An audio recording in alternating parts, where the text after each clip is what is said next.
Bom dia, você chegou a mais um Café com Pastor. Vamos ao nosso golinho de café?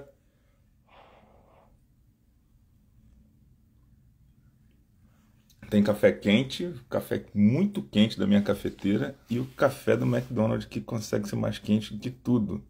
Bom dia, Marília. Bom dia, Bilinho. Bom dia, Nancy. Tudo bem? Bom dia, Tatiane. Como é que você vai? Tranquilo? Bom dia, bom dia. Muito bom, muito bom. Glória a Deus. Bom dia, Marília. Tudo bom? É legal quando você responde também. Eu me sinto assim, cumprimentado, para dizer o mínimo, né? Hoje o golinho de café é diferente porque eu tô aqui. Eu consegui achar uma cortina quase da cor da minha casa e tentei ficar camuflado aqui, né? Eu tô num hotel, num motel, na verdade, aqui em Missigal, Ontário. A gente está indo para a convenção da nossa denominação, que é a Reformed Church in America, né? RCA, como a gente chama aqui, a Igreja Reformada da América. E então é um dia especial, assim, diferente, né? E o meu pedido de oração hoje é pelas nossas famílias, né? Eu estou longe da minha aqui, o Zé Cláudio está 2 quartos aqui do meu, também está longe. Bom dia, Adriana, tudo bem? Então eu queria, em nome de Jesus, que vocês me ajudassem nesse pedido de oração, orando pelas nossas famílias, né? Orando pelas relações entre marido e mulher, entre pais e filhos, entre irmãos, né? Com tios, com avós, com primos. Então, que o Senhor possa fortalecer e restaurar as relações que foram rompidas, né? Bom dia, Adriana, como vai?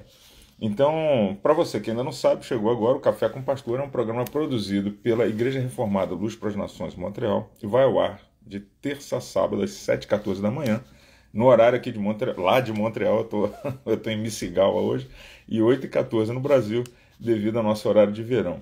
Então, 7h14 da manhã, porque nós fazemos uma alusão direta ao texto do segundo livro de Crônicas, 7h14, que diz: se o meu povo, que se chama pelo meu nome, se humilhar e orar, e buscar a minha presença, e se desviar dos maus caminhos, eu os ouvirei dos céus, perdoarei os seus pecados e sararei a sua terra. E é de alguma maneira o que a gente está propondo toda manhã. Bom dia, Cláudio, bom dia, Fabiana. Então, dessa maneira, a gente vai tentando, pedindo ao Senhor, nos humilhando na presença dEle, declarando a nossa dependência, pedindo que o Senhor nos transforme e nos faça crescer a cada dia. Então, é isso, estamos aqui no Café com o Pastor e quem ganha cedo agora, né? Até agora tem um outro critério, quem chega cedo à beça ganha um café, ganha um bom dia personalizado, né? Então a gente, por causa do tempo e graças a Deus por isso, no final dou um bom dia para todo mundo para a gente celebrar junto mais um dia que o Senhor nos deu, essa sua graça que se renova sobre nós. A gente está terminando a primeira semana da nossa trilogia de Páscoa. Estamos falando hoje sobre Deus que se fez carne. Nessa semana temos falado sobre o Deus que encarnou. Durante toda a semana nós estivemos considerando a importância da encarnação de Cristo, a vinda do Cristo à Terra como homem. Isso também a gente chama de Natal. Então a Páscoa, a celebração da Páscoa, que é a nossa intenção, o último nessas 3 semanas, começa exatamente com o advento do Natal. Bom dia, João. Esse foi o último bom dia, tá? Se não esqueça. Começa com o advento do Natal. Então seria impossível se que nós celebrarmos a ressurreição de Cristo, ora, se ele não tivesse vindo à Terra como homem. Desde terça-feira nós consideramos lá no capítulo 1 do Evangelho de João, no prólogo de João, como assim é conhecido, que o verbo, a palavra, ou ainda o logos, né, aquilo que daria sentido a todas as coisas no mundo grego, aquilo que seria a unificação de todas as coisas, aquilo do qual todas as coisas derivariam de alguma maneira, ou que representaria a verdade de todas as coisas, isso veio em carne, mas João está falando especificamente de Jesus, dizendo que ele era Deus, estava com Deus, ele era Deus, é da mesma substância que Deus. Então seguimos analisando o texto de Filipenses no capítulo 2, onde nós enfatizamos que o texto original se utiliza de 3 palavras distintas para apresentar a Jesus. A primeira delas vai dizer que Jesus era da mesma substância que Deus, a segunda delas vai dizer que Jesus tinha forma humana, e a terceira que Jesus era uma figura, uma figura particular, e era a figura de Jesus de Nazaré, filho de Maria, né, nascido e criado ali, que aprendeu a andar, a falar, e como nós vimos, um processo de aprendizado normal, como qualquer outra criança, ainda que em outros evangelhos escritos no século II, que negavam que Jesus vinha em carne, colocavam uma natureza sobrenatural em Jesus.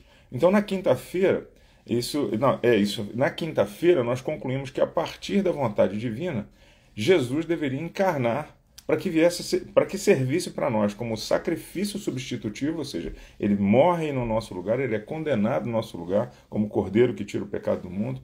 Ele também vem para cumprir o pacto das obras. Deus faz um pacto com a humanidade através do seu representante Adão, e Adão não consegue cumprir esse pacto, porque ele desobedece. Então era importante para Deus que houvesse um homem que cumprisse o pacto. Jesus cumpre o pacto das obras dessa maneira, e aí nós somos creditados, né, os méritos de Cristo da obediência são creditados a nós.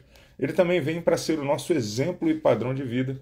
E aí eu queria dizer o seguinte: quanto mais parecido com Jesus nós somos, mais humanos nós somos, porque ele é o nosso novo representante. Adão é o representante ruim. Quanto mais pecadores, mais próximos de Adão. Quanto mais santos, mais próximos de Jesus. Então o pecado, em última instância, nos desumaniza, né? Nos desumaniza para ser o nosso sumo sacerdote. Então ele é capaz de se compadecer das nossas fraquezas, nos apresenta diante de Deus, ele faz essa propiciação diante de Deus para que nós sejamos propícios diante de Deus e o amor de Deus nos atinge. Então, para ser o nosso padrão de corpo glorificado também. Jesus é o primeiro de uma nova espécie, como a gente vai ver daqui a pouco no último golinho de café da semana, que é esse último detalhe. Então, ontem nós falamos que Jesus era o representante dessa humanidade. Se Adão era, portanto, o representante de toda a humanidade, Jesus é o representante da humanidade que crê. É necessário crer no sacrifício de Jesus para que ele se torne o nosso representante.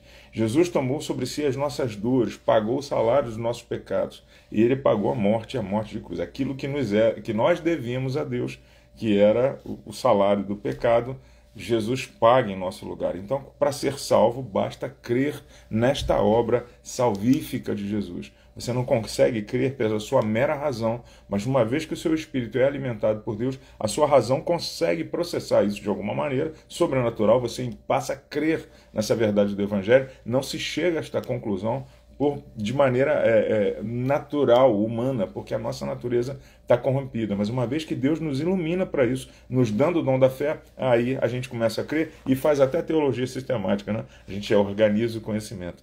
Então, desta maneira, morrendo na cruz, quitando a dívida dos nossos pecados, Jesus nos torna aptos para estarmos na presença do Pai. E com mais esse golinho de café, que não chega aos pés do café da minha esposa, apesar de eu ser grato, né, por ter ele aqui, nós vamos à nossa última consideração sobre o Deus que se fez carne. E aí eu queria só lembrar o texto de Atos, no capítulo 1, de 9 a 11, que diz assim: Tendo dito isso, foi elevado às alturas enquanto eles olhavam, e uma nuvem encobriu a vista deles. E eles ficaram com os olhos fixos no céu enquanto ele subia. E de repente, diante deles, 2 homens vestidos de branco que lhe disseram: Galileus, por que vocês estão olhando para o céu? E aqui é o detalhe: este mesmo Jesus, que dentre vocês foi elevado aos céus, voltará da mesma forma como o viram subir.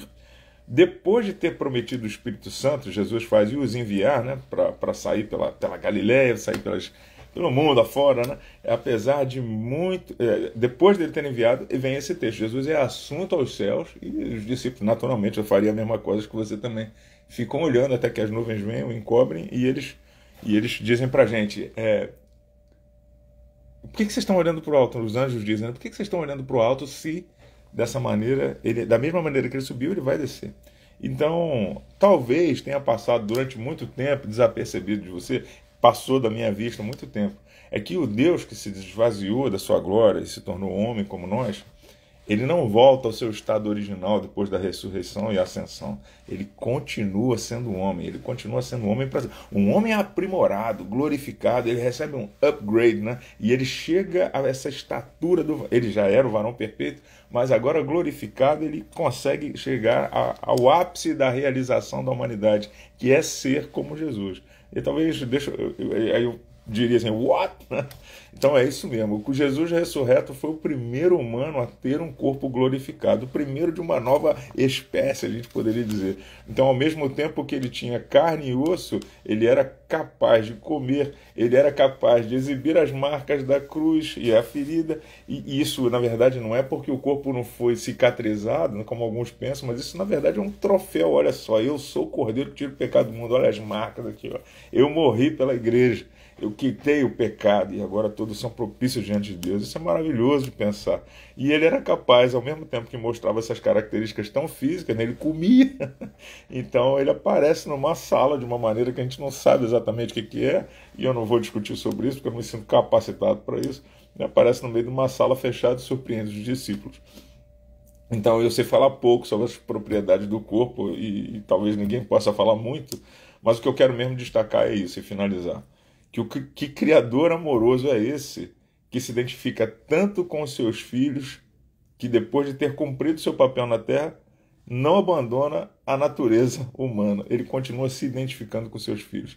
Então Jesus passa a ser como nós seremos e viverá conosco eternamente. É o primeiro dentre muitos irmãos, o primogênito entre muitos irmãos, o primogênito da igreja, o cabeça da igreja, o corpo da igreja, o cabeça é ele. E a gente pode pensar nisso como Jesus glorificado, eterno, para sempre, vivendo como o tipo de humanidade que nós teremos quando o Senhor assim nos chamar para si. Que o amor dele por nós nos convença de que ele veio ao mundo para que nós fôssemos seus irmãos. Esse é o propósito de Deus, e glorificarmos o nome dele assim. A obediência de Cristo foi creditada a nós, por isso aqueles que creem em Cristo são obedientes. E por isso, e só porque Jesus fez tudo isso, só porque ele veio ao mundo, só porque ele se fez em carne, só por isso é que nós somos luz, e por onde nós passamos, as trevas se dissipam em nome de Jesus. Queria finalizar dando um bom dia a todo mundo que eu não citei, porque graças a Deus tem mais gente assistindo. Então, às vezes, não dá tempo de citar mais o nome de todo mundo. Olha só, que coisa. Não dá tempo de citar o nome de todo mundo. Eu quero dizer que o carinho é igualzinho. É só por uma questão da gente não perder o fluxo aqui do conteúdo e não perder muito tempo. Meu bom dia carinhoso para vocês também. E até terça, se assim o Senhor permitir, com a segunda parte da nossa trilogia, que é o Deus que sofreu. A gente vai falar sobre a paixão de Cristo. Que Deus abençoe vocês, irmãos. Até terça. Paz.